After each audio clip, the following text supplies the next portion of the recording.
sum it all up, was that one of the best matches of your life? Yeah, definitely the best match of my life. Not only because it was a best of five set match, it was at a slam. It was, I don't know, it was just incredible. What do you feel like was the key to your success? You just came together?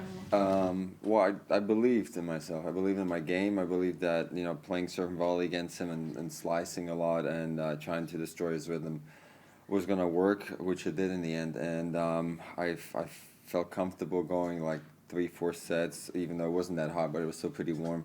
I felt that I could hang in there with him and sometimes rally and still come in quickly. And I feel like everything just worked out well. Was me more because, he didn't fold. He was playing, and you just had the better of him. So it was two guys who were playing pretty top level tennis. It was, yeah, I think he definitely didn't want to lose, and I feel like the last couple months in his career were phenomenal because he finished the last year's world number one, won Wimbledon, the Olympic Games, and won the Barclays. So I feel like he has a lot of confidence now. He's been playing well recently, and I feel like it was a good match. How did you stay so calm? You're about to knock the number one player out of a slam, and you didn't let the nerves get to you too much.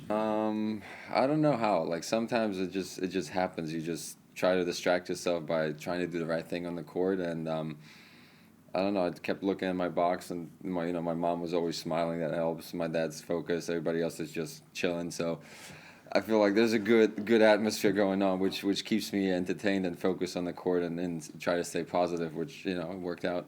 How hard is it to stay committed to that much net rushing when you can get passing shots from him whizzing by you? You have to stay sort of focused on it. Well, it was somewhat okay because I knew there was no plan B really. Like I can't stay on the baseline or like a couple feet behind the baseline and try to out rally him. He's very strong physically and he has a good baseline game. So I knew like I had to come in. That was my only chance to win.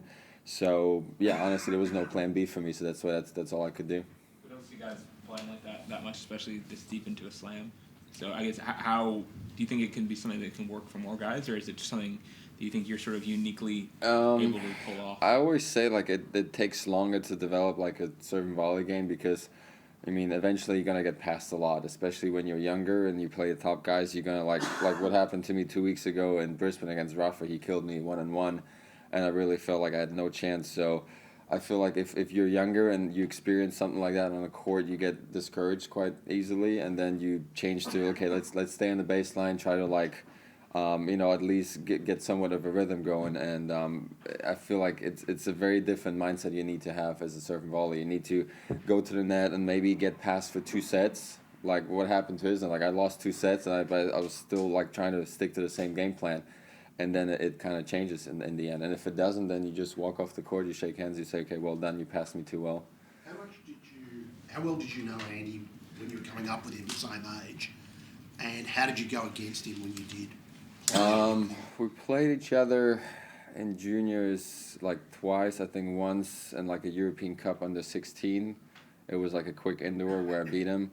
And then I played him at the US Open in juniors 2004. He beat me quite easily in the semis.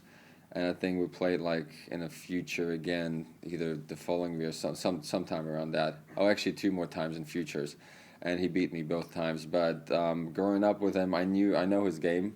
He was always like a counterpuncher. He moved well. He knew how to like maneuver the opponent around the court. So, but I know like I knew like I could get to him with my game. I knew like I could slice a lot, come in and like try to annoy him, which worked, and.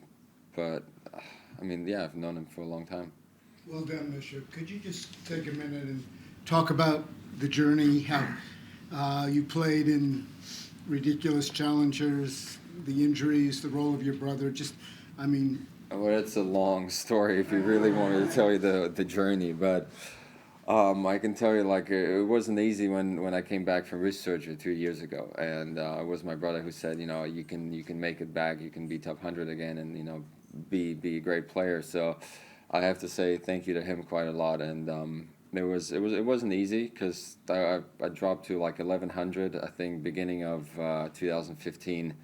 I was ranked very, very low, and it wasn't easy. But having such a great family where like my brother's doing well and the whole family is there and to support you, it was a long journey, but it was a fun one because when you see him doing well, it kind of like gives you like there's a lot of positive emotions on in the family, on court, off the court. Even when I feel like I'm not doing too well, and then he's playing like finals in Halle, beating Roger in the semis, it just gives me a lot of positive, just positive emotions that I take with me to the next tournament and do well there. How close did you come to quitting, and was there any moment in particular, any experience that stopped you and that turned the whole fate round? The quitting, I don't know. I was like, I didn't know what to do because I was hurt. Like I had a cast on my left arm. I couldn't really do anything. I couldn't hold a racket. So, I started like traveling with some juniors that were like friends of my brother, and they were coached by my parents every once in a while. So I asked them if they need some help. So they said, yeah, sure. And then I started traveling with them to like some futures in South Texas, like really like not the nicest places around the world, but. I did that for, no, I mean, nothing against South Texas. I'm just saying, like, we went to, like, really, like, small towns, like, playing futures, no hospitality. You stay, like, in hotels, you eat at Subway, and, like, you do all that stuff. And, and I realized, A, I miss playing myself. B, I kind of feel like I can still do some damage on court. And I felt like I was still pretty young, and I started missing tennis myself. And but then as soon as I started feeling better, my wrist was better, I started my off-season 2014 in November with my brother and Jez, and I felt like, maybe let's try it again. Let's give it 100%.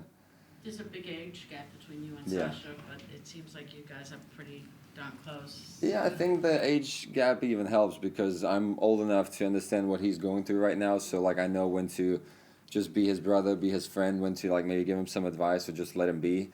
And I feel like sometimes it actually helps us a lot because he's a lot younger, and obviously he's like, he doesn't have the experience, but he's very, very positive, and I say like in a naive way sometimes, which is good because you need that kind of personality next to you, because when things are not going your way, and then you have somebody who's just always positive, always believing in you, in like even. I always say, like, he's kind of the person, like, look, I made up my mind, don't confuse me with facts. And he's like that kind of person, and it's good because facts are not always helpful, because once you made up your mind, you believe in yourself, that's just the way you do it. You've beaten the world's best player as of now. Yeah. And you're 29, the same age.